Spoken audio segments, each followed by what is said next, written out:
record to the cloud for you guys so I can show you this later. All right, so here's the deal. The first thing I want you to do is I want you to do some gesture like this for the mass and volume of our cranium. And then I also want you to bring the gesture down a little bit for the jaw. I'm doing a 3/4 view. The next thing I'm going to do is inside this gesture, and let me show that to you up close. That's what it looks like. Real scribbly. Scribbly delight, I call it. It's light. It's loose. It's a gesture. All right, now we're going to jump in with our cranium or oval shape. So this is a great way to access what's going on with your skull from the 3/4 view. The next thing you want to do is bring an arc down like this for the face and the front to the chin. Now remember, from here to here is 5 eyes, and then from here to here is 2 eyes. So we still have our 7 eyes tall, okay? Now you learned that the skull from the side view is 6 eyes deep, but this is a 3/4 view. So it's not going to be a pure profile, right? So it's going to be slightly varied from that 6 eyes deep. You know, from the front, the skull is 5 eyes wide. So it's going to be somewhere between 5 and 6 eyes. All right, I just put an ellipse through here. But what's cool about the ellipse is that this part right here that we can see of the ellipse, and by the way, as I draw this, I'm coming around and then I'm coming back up the other side, keeping it kind of light. So I'm still drawing a full ellipse. I'm just darkening the first part because this represents that arc of the brow, right? The superciliary crest, as we call it. Now what we're going to do is we're going to put a line that goes like this. So I want you to draw this line. I call it the corner turn. The corner turn is found right at the edge, and I'm going to show you on my own skull, right at the edge of the orbit.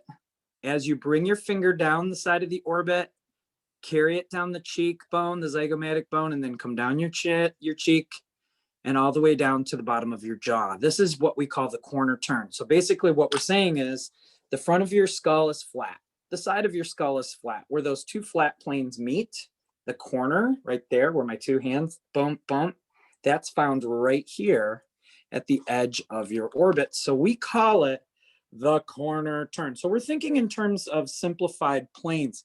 But then, because of our temporal bone, we're going to put an arc like this because that's called your temporal line. We're going to include that as part of the top of our corner turn.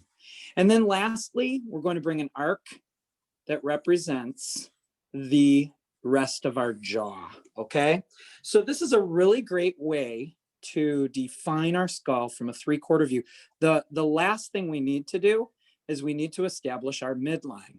So if you guys look at me on the camera, my hand is right in the center of my skull. That is our midline right there. If I hold that hand and I turn this way, look where that midline is going. It's going out this way. That means where my midline is, we see less on this side of the midline, right? From here to here. And we see more on this side of the midline. That's how we define a 3/4 view. So you're always going to determine how much do you see on either side of that midline. So let's put our midline in there. Bam. So you can see that there's more on this side, less on this side. So let me bring that in a little bit closer for those of you that are fans of the 3/4 view. So again, there's our midline, less on this side, more on this side. And then of course, what we can do is put a few diagonal lines, and that's just going to help separate the side of the skull from the front. All right, let's take this and go a little bit further. Some people say, well, Eugene, you taught us the front view and the side view using a cube. Well, that's true. So let's go ahead and apply our cube method. Here's our cube, okay? So we're doing it from a 2-point perspective. There we go.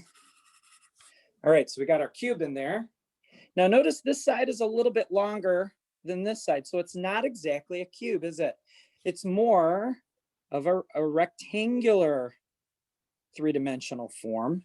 Why? Because remember, that cranium or that side view of the skull is 6 eyes deep. So we have to allow for that. Okay, so let's put that oval or cranium inside here.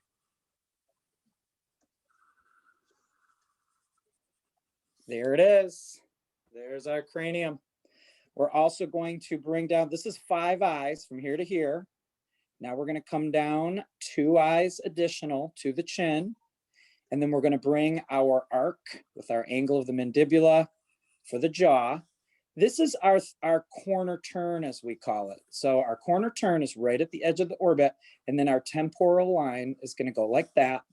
And we're also going to put in our ellipse. And then we're going to put in our midline. So there you go. You got all of the fixins. It's kind of like going to winner chicken dinner and getting all the good fixins. So now we'll bring this back so you can see both of them. One of them has the cube, and I'll just draw a small cube outside, or not really a cube. It's a little bit more like a rectangle. There it is.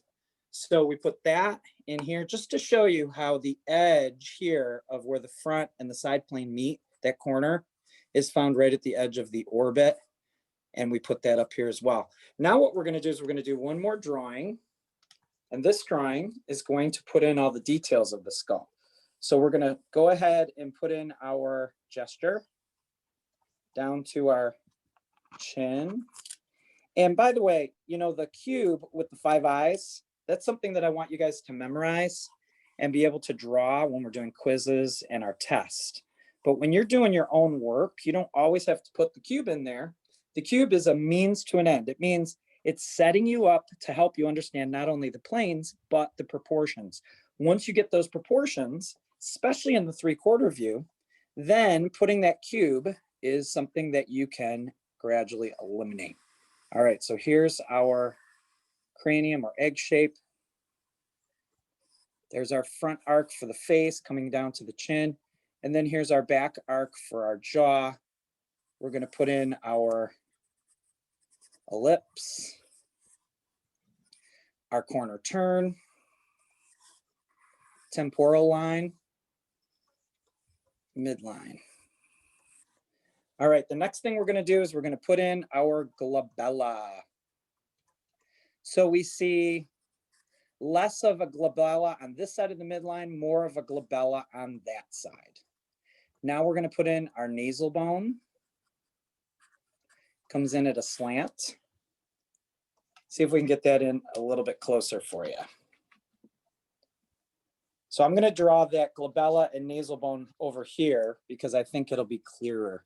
So here's the nasal bone, or I'm sorry, here's the glabella with the midline. So you see a little bit less on this side than here, and then your nasal bone comes out like that. So it's coming a little bit more on a slant than straight when we're drawing it from the front view. All right, let's go back to this drawing. There we go. The nasal cavity comes down to the bottom of the oval. And then we can put in our orbits.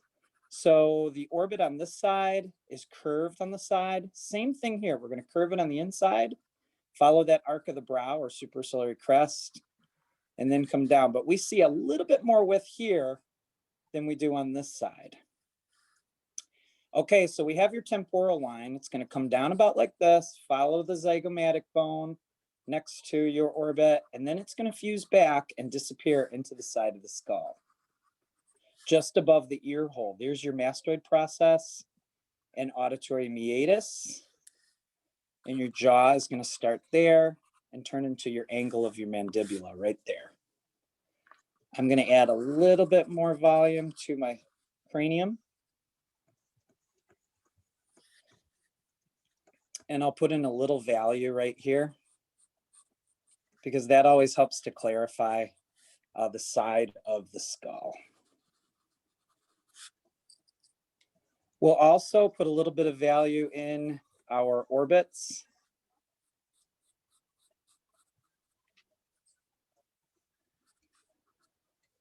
And we'll put a little bit of value in the nasal cavity. All right, the bottom edge of your cheekbone, your zygomatic bone, comes down to the bottom of the oval. And then it comes up and connects to your orbit. Same thing over here. It's coming down and then it comes out a little bit and then comes back in. We're going to bring in our canine fossa towards the maxilla. More severe curve here than in here, smaller curve. And then we'll go ahead and we'll put an arc across to meet. Now, the jaw has two processes, coronoid and condyloid. So the second process is going to go down to the bottom row of teeth.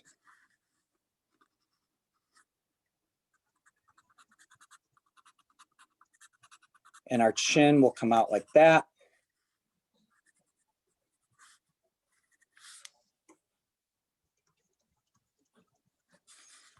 And we'll bring another line kind of leaning towards underneath the bottom row of teeth. And we can go ahead and put in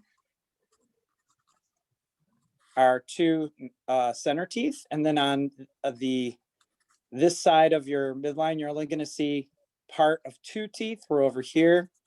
You're going to see 1, 2, 3. So you get to see a little bit more of the teeth over on this side of the midline.